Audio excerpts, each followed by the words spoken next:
Yo, what's poppin', everybody? Welcome back to another episode of Vitamin C's with me, your boy Adam Taylor. As usual, I'm joined by my homie, my compadre, my co-host in crime, Mr. Tim Sheils. What's going on, Tim?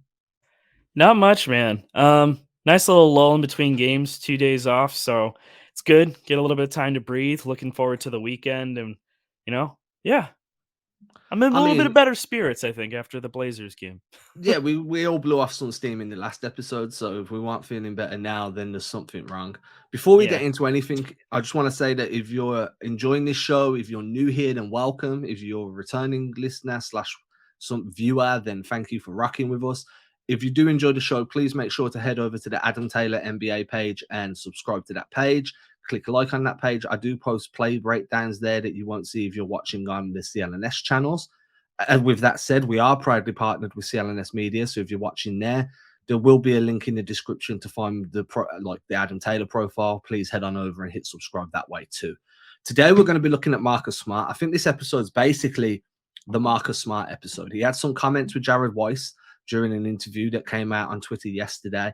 But more importantly, there's a discussion that needs to be had about whether right now Smart should be getting benched. Now, we're not saying bench him as in he doesn't play. We're not saying it's permanently benching him. But what we are saying is Derek White's playing out of his mind right now. And Marcus Smart is clearly dealing with some injuries, a little bit of loss of form. We're not seeing the defensive upside we saw from him last season. It seems a little bit slow on the perimeter. And the offense that we saw from him this season, like in the playmaking terms, being able to orchestrate an offense, dictate tempo, we're not really seeing that at the moment. So we're going to dive into that too. I'm going to let Tim choose where he wants to start here, whether he wants to start with the controversial we should bench Smart, or whether he wants to hold that till a bit later and we'll talk about the comments first. Whichever way you want to go, Tim, I'll let you rock with it, man. I think we should go off the comments just because there's kind of been a little bit of buzz about this. If folks didn't see it, Fred VanVleet had a pretty controversial interview where he just went in post game following, I think it was Raptors versus Clippers, and the Raptors ended up losing. And had some really, really harsh comments about Ben Taylor, who is one of the NBA officials. And yeah, he ended up ripping into the NBA officiating, and he's been fined about $30,000 for it as well. No other news on like a suspension or anything like that. And then Marcus Smart was asked about his foul trouble. This is from Jared Weiss and the officiating concerns, and said, "I don't know if you guys saw the Fred VanVleet thing, but that's all I'm going to say. I'm going to let Fred do all the talking," which I found to be pretty funny. But another nugget in that is him talking about his ankle, and this is the same ankle that he hurt. He said he retweaked his ankle injury last night against the Blazers, so this was the day after, and has picked up a few other knocks in the last week. I'm feeling it, but everything is good. I'm just gonna be honest. I don't think everything is good, and I think I think this ties into the conversation about potentially benching him. It's not necessarily because he is bad or anything like that. It has to do with the fact of he's not healthy, which means he's not going to play up to his potential. And I think after last season, he played so physical on defense that now I think this season that expectation's kind of been set. And because of these injuries, like he's just not able to live up to that expectation. And I wonder how much of it was going so hard last year to get DPOY that it's impacted his health and his durability this season.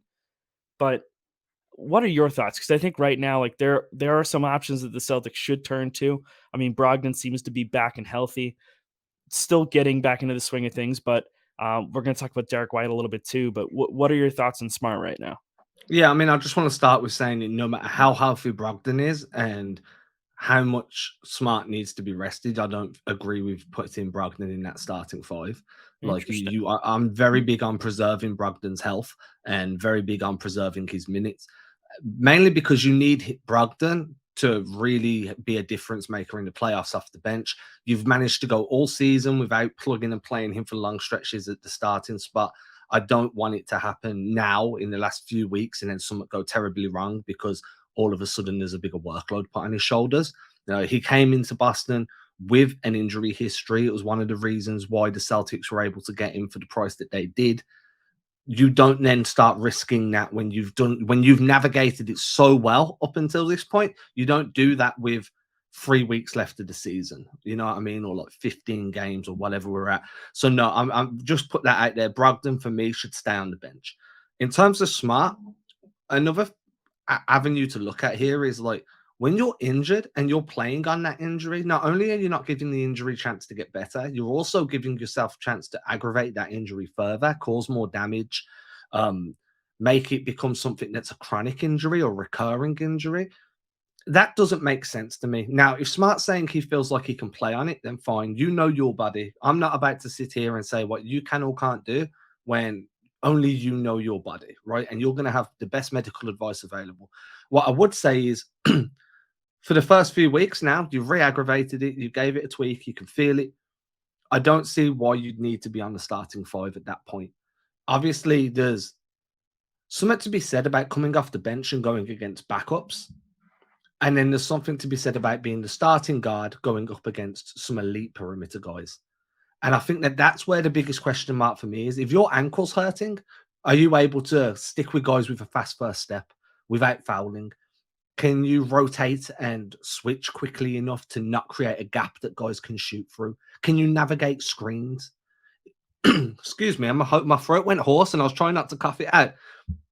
But my biggest thing is like, I feel we've already seen a little bit of a drop off from Smart. His production hasn't been there. He's shooting, perimeter shooting. It comes from the knees mainly. You don't want to use your chest. But again, if your base is weak, if you're feeling a twinge in your ankle every time you go into your shooting like mechanics, a weak base leads to a weak shot.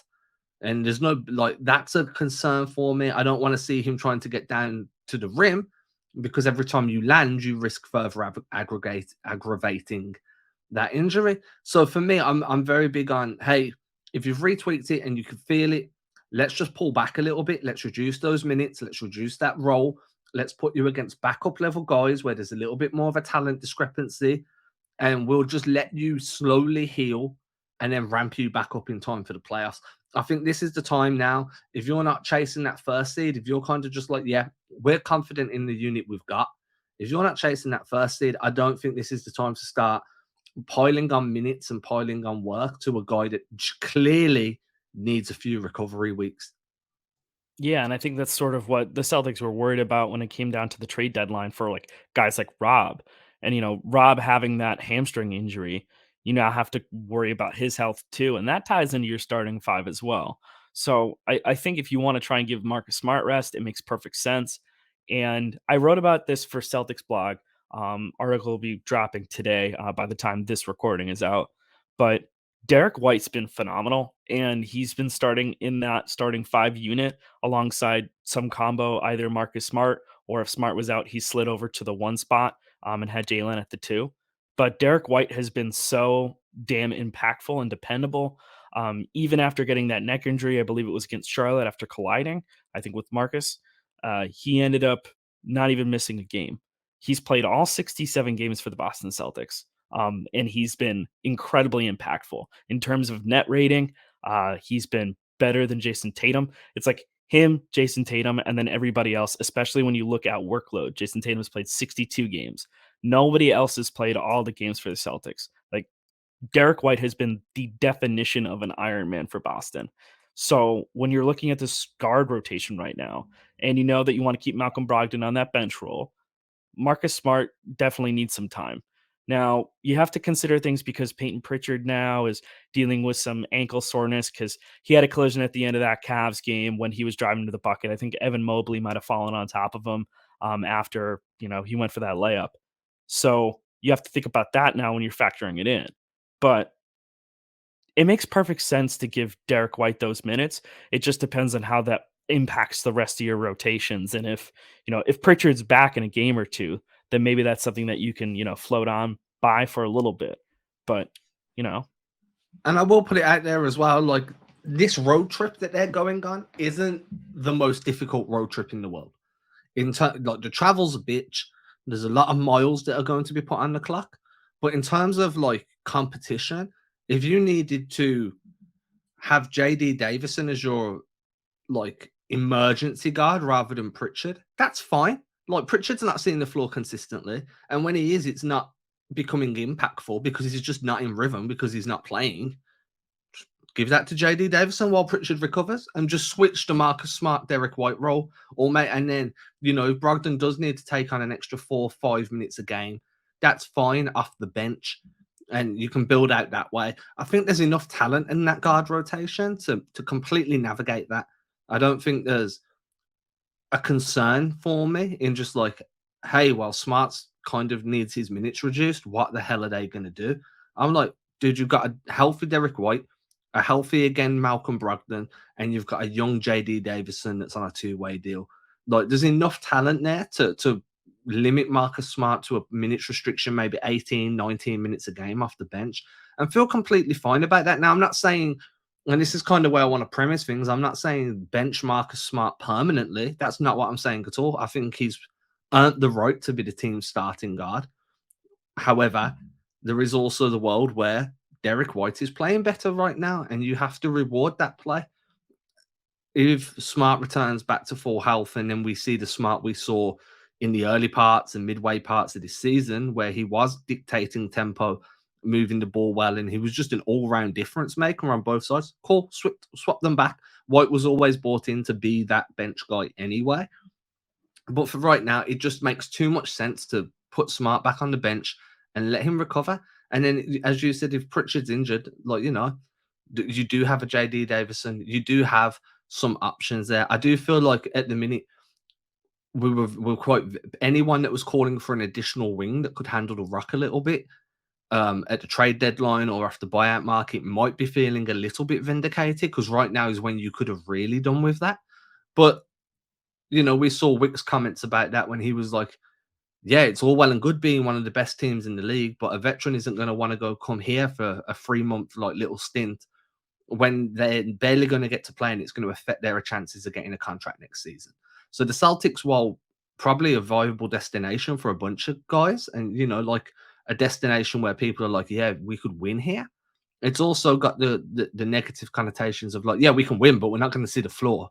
So they were struggling in that sense, but I do think that there's some vindication there now because right now is when they could have done with an extra body that could handle a rock and take a little bit of pressure off this guard rotation because I already think Jaylen and Jayson are being overused as ball handlers anyway. Like the last thing you need is more Jaylen and Jayson creation. But you need less of it, not more of it. Yeah, you've talked about that before, like having them operate off ball and have, the Celtics went out and they traded for Derek White and Malcolm Brogdon, two like very capable playmakers. Like you want them to have the ball in their hands. So like Jaylen and Jayson can move off ball and be cutting and helping create spacing by just being there because defenses have to respect their offensive gravity.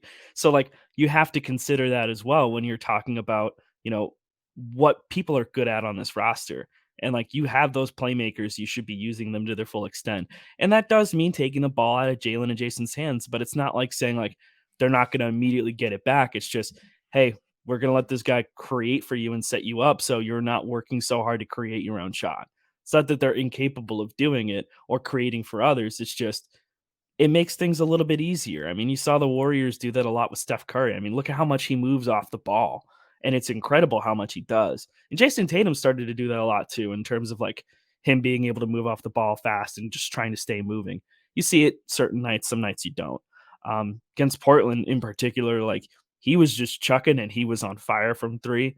It was just one of those nights where he just was getting everything to go down. I think he finished like 6 of 10 from three that night. He was looking really, really good. Um, in terms of the starting rotation, I do have some concerns too because on top of just Marcus Smart dealing with injuries, you've got Robert Williams dealing with injuries. Yeah. And I do want to touch upon this because we've talked about him before, worrying about Grant Williams. I know I had mentioned it before and I was thinking maybe like this was tied into it, but that elbow thing that he popped up with, smooth talker. Are you getting tea? Nice. um, But Grant Williams and this elbow injury, I know that it came out, they were like, the whole thing from the Athletic saying like, "Oh, the free throws," like right like the day after the free throws, like, "Oh, he's dealing with, you know, some kind of tendon strain and there's muscle soreness in that shooting arm. I thought that there was something going on there for a while. I mean, he popped up randomly on an injury report in early February, and then you never heard of it again outside of him saying, "Oh, I don't know how much I'm able to say" at the time. So, how much do you think that's really impacting him? Is it something that needs to be concerned about? And especially when you talk about adding another wing or something like that, Grant Williams is now dealing with like a pretty serious injury that's impacting his ability to help the Celtics. Like, do you try and bring up one of these guys from Maine? Like, do you look at Tony Snell, or maybe do you look at adding like Lucas Samanich? Like, is that something that you have to consider now with him dealing for injuries, even if it's just subbing them up, upgrading somebody to a two-way, so on and so forth? I mean, yeah, there's definitely a world where a Semanich could work as a floor spacer, but you're not getting the defense. Tony Snell could probably be the better option, but would he want to sign a contract and not play when at the minute he's getting minutes down in the G League? There's a few moving parts. I mean, Missoula seems very confident in just swapping Williams and Hauser around and kind of putting Williams in Hauser's role, but and Hauser's viable on defense. I think there was a very big question mark over that to start the season, and what we've seen is, as a point of attack guy, he's quite good. He can defend in isolation, can defend in space. So there's that. But I do think that there's a talent discrepancy. Like Grant is considerably more versatile defensively than what Hauser is. I think that for now, Grant should be shut down. I don't think he should play at all. Like if you're injured and it's got to the point where your role has been significantly decreased and now you're getting minutes in garbage time, but you're still playing with an elbow injury, why play at all? Why like against the Blazers, he played what, 12 minutes? Did he play the entire of the fourth or half of the fourth or something? He played 12 minutes, like, on the button, actually. I remember because I was Yeah. doing the stat lines for the post-game show for CLNS, but, yeah, he I'm did like, just not don't play him. he literally didn't play, and I like, how much of that is, like, does that destroy his confidence, or is that just like, "Hey, we know you're dealing with an injury," like, and the perception of that? Because like, there's a whole conversation about, like, is Joe Mazzulla punishing Grant Williams for struggling, or is it just, we know he's dealing with something, and now that is public knowledge, like, we have to kinda manage his workload even more now. Yeah, but just shut him down. Like, if you're gonna, because as you said, if you're risking the confidence, shots aren't falling because the elbow's hurting. Well, eventually that's gonna get in the shooter's head. I'm slumping. You know what I'm saying? You're not really doing the same job you were on defense because you're favoring your arm and like you're trying not to take contact on that. Again, that's gonna play with your confidence. Having reduced minutes and seeing yourself only playing in garbage time is gonna hit your comp. Just shut him down. Let him recover, bring him back, give him a small spot in the rotation, and then build out from there. I don't understand why he's still playing if he's playing with an injury that's obviously already seen to a huge decrease. I'm sorry, but I try really hard not to laugh when the cat's on you, Yeah, but he's I always jumped up find it like funny. 3 times. This is what happens for anyone who's listening to audio. My cat Luke is very friendly and very affectionate, and he has jumped up a handful of times now while we're recording, but this is what happens when I leave the door open, but Yeah, I mean, he's just playing. It's not yeah. causing no No, problems, dude. absolutely not. So my question is too, like if you're not gonna if you're gonna rest him, you rest him. And maybe this is where you start to get Mike Muscala more into the mix consistently. I know that I think he was dealing with some kind of tendinopathy, so tendonitis in his knee. But that was just like one game blip, and then he wasn't on the reports anymore.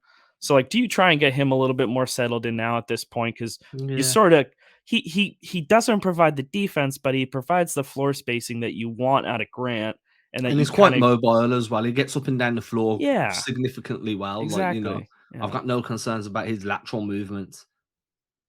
No, yeah, vertical movements. Sorry. vertical, I had to think then. omnidirectional. I'm so used to talking about lateral movement on defense that I just forget there's also a vertical axis. Um, no, I'm down for that. I think that you made a move to trade for him. He was the guy you pivoted to once Jakob Pertl went to Toronto. We all knew he was going to be a backup guy, but right now, one of your starting rotation is injured, and your job is to play backup. So let's see you. I'm not against having Muscala in the rotation. I just want to make sure that Grant Williams is being given the best opportunity. Because don't forget, every bad performance now is going to have an impact on his contract negotiations. And I'm all for getting paid. You know, if you can go get that paper, go get that paper. I'd like it to be with Boston. But at the moment, this recent stretch, should that become the norm again, and you struggle all through the regular season and then you struggle in the playoffs, by which point, let me just remind everybody, Grant was a big part of the Celtics making that finals run last year. You know, if he struggles in the playoffs as well, then the check's not going to have as many zeros, or it Well, might, sorry, go ahead. So I'm just like, I want him to play well. I want him to go get paid, man. Yeah, I want him to get paid too. I think the Twitter discourse around it is pretty funny because like everyone's like he's just every single time he's playing, he's losing money. And now we saw that report that he apparently got offered 4 years, $50 million, and declined it. And so to a certain degree, I get that because you if you truly think that you can go out there and you can get more than that, like that's not 15 million AAV. That's not annual average value of $15 million. You're looking at 4 years, 60 million if you want to get that 15 million. And there was points in time where people are saying like he could get up to $20 million, or at least that person being Grant Williams thinks that he can get up to $20 million. That ship's probably sailed unless he goes on an unreal run. And that's just not going to happen right now if he's hurt. Like in the playoffs, if he's healthy, he's incredibly impactful. Like you said, he was a huge part of that finals run. Like he was so important to that. No, that game 7 against the Bucks is going to live on. Like that's like the Kelly Olynyk Wizards game. Like that, it's iconic. He went out there, he did exactly what you needed him to do, and he was crushing it from 3-point range. If his shot's not there and he's not able to do certain things, like I think right now it's like he's having problems turning his wrist in his right hand. Like Yeah, that's it's like, part that ties into it. Like what? Yeah, how can you play like that? How are you expected to play and contribute at that level if you're and why dealing are with you that kind of being injury? played? Why are you being put on the floor? This is my question. Like, let's Yeah, start taking care of these guys. There's 3 weeks till the playoffs, there's or no a reason to couple. rush it. No, Rest him. so that's my biggest thing at the moment. There's a couple of guys playing with some bumps, and there's just no reason for them to be on the floor. No I reason get at it. You all. want to win as many games as possible. You don't want to fall down the standings too much. But guess what? You've got teams like the Warriors that are just like, yeah, we don't care where we finish. We're gonna be fine because we're Golden State, and it's such a different mentality. Like, oh, if we finish 6, it doesn't matter because we're Golden State and we'll still blow teams away anyway. We're not concerned. Yet in Boston at the moment, it's, oh, we need to finish with first seed or second seed because And I'm like, no, if you feel confident that no matter what you're up against, it's like, remember Ime last year when the Celtics were like, oh, if we lose this game, we finish. I think it was third, or if we win, we finish second. And Ime's like, we don't. And who was it? And it was like, oh, if we lose this game, we have to face Brooklyn. And he's like, who And he's cares? like, here's my bench unit. He's like, because we'll have to face them anyway. We're not ducking no one. That mentality is lacking right now. That, like, from coaching down. I'm not saying it's the players. I'm saying from the coaching down. There's no one talking about we're not ducking anyone, because if you're not ducking anyone, then start resting some of these guys. Let these injuries heal and be ready to go come the postseason. It's the wrong time to be playing Russian roulette. Yeah, well, and also like just looking at shooting numbers. So like I think February 13th was when he first showed up, when Grant first showed up on an injury report, and through to now. In that time frame, he's shooting 37.5% from the field. He's only had 48 shot attempts in that time. I don't know how many games that is off the top of my head without pulling it up. Here we go. He's played in 9 games, and in those 9 games, he's had 48 shot attempts. He shot 37.1% from three, 62.5% from the free throw line. Like he's shooting sub 40 from both. And like, Everywhere. yeah, and I mean Marcus Smart's also sub 40 for both of those as well. He's 39.2% from the field and 34.6% from the three, and just under 77% from the line. Both of those guys are clearly dealing with injuries, and like they're both really, really important to a deep run. And this is where you kind of have to stagger in these guys that you can play. Like, yeah, maybe JD Davison does take that third spot for now. Just throw him in there occasionally. Generally, like they're running between Brogdon and White. And then you look at the power forward position, you added Mike Muscala, but also Blake Griffin's been serviceable. He's Like, been solid, man. Like he's been really solid. I'm all for the Blake Griffin vibes right now. Like I think Yeah. he's been really good as a screener, as a rebounder. He can hit the shot. He hits enough of them for defenses to have to respect him from deep. Yeah. Tell that to It's not Doc. enough to be like a weapon, but it's enough to be like, yo, you got to stick with me. You can't sag off from me. And then we have seen him cut through, and there's been a few times where he's like gone for a layup, and I'm like, no, you're gliding, dude. You could jam it. You could proper jam this right now if you wanted to. And he's just choosing not to. And him converting his game to a more perimeter based a few years back when he was with Detroit is probably the reason he's still playing right now. Because if he'd been continued to be a dunker spot guy, I don't think his knees would have carried through to this point in his career. So I get that, but I'm all for the Blake vibes. I'm all for going a little bit deeper in your rotation, especially on this road trip when you're against quote unquote lesser competition, the Utahs, the Portlands. They got Houston as well. Yeah, so they've got Houston on Monday, then Minnesota on Wednesday. Friday, they're going against the Trailblazers again. That's a late game on St. Patrick's Day. That's gonna be rough. And then they've got a back-to-back, so they'll play Friday against Portland, and then Saturdays against the Jazz, and then they'll play the Kings on Tuesday. So So they'll there's have only 2 two days off in games in between. there where I'm like, yo, there's some real talent there, and that's Minnesota and obviously Sacramento. Yeah. But if you sit smart until that Sacramento game and you reduce his minutes and you completely take Grant out of the rotation, and then you come back in that sack game strong, who knows whether things start clicking or not. And that also means that you could probably move away from that double big lineup for the entire road trip. Play that 5 out, as we spoke about in the last episode. If you follow me on Instagram, it's the same thing. It's a better form of offense. They play better, they're faster, they make better decisions. They pressure the rim more, there's more paint touches. They run for more post entry actions, get Tatum at the post.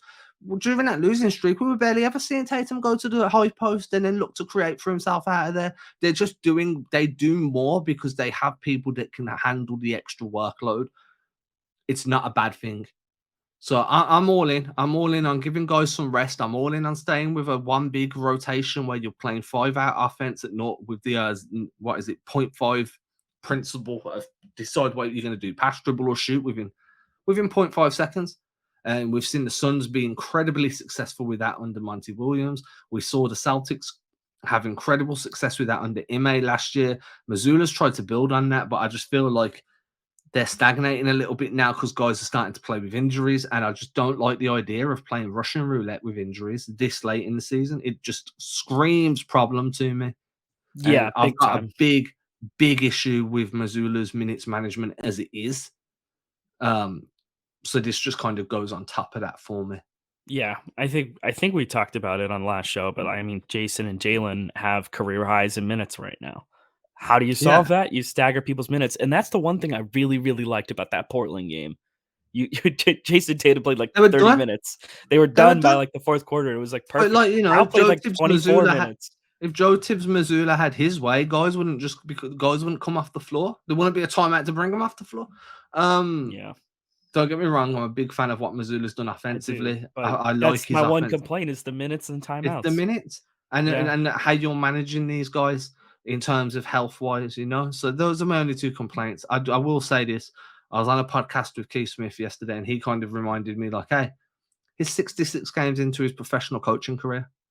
Like, Yeah. he's still got to figure some shit out, and Mhm. I'm very comfortable with that. He's still got, but would still be criticizing a rookie if he made the same mistake he made on day one in like game one in game 66. If you hadn't, remember when Pritchard always caught the ball with his foot on the sideline, Yeah, he always stepped on the side and out of bounds in the like corners. 25 games in, Brad Stevens is like, before we do anything, he's got to learn to catch the ball in bounds.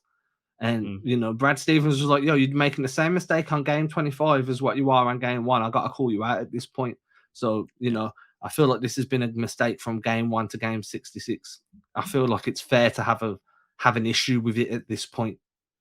Yeah, I mean, I think if there's anything that you could really hone in on that's been a, a through line problem throughout the season, that fits the mold. It's just the timeouts and the minutes, and that's something that like part of it does come to awareness as a coach to be able to read the situations. And I think Missoula's definitely smart enough to know better. And he's had so many people bring it up to him at this point. So I think the big thing, like timeouts bother me less now than they did before, but him realizing like down the stretch against the Knicks, like I probably should have called a timeout there. Yeah, I probably should have called a timeout there. Yeah, but don't think about it in retrospect. Just do it.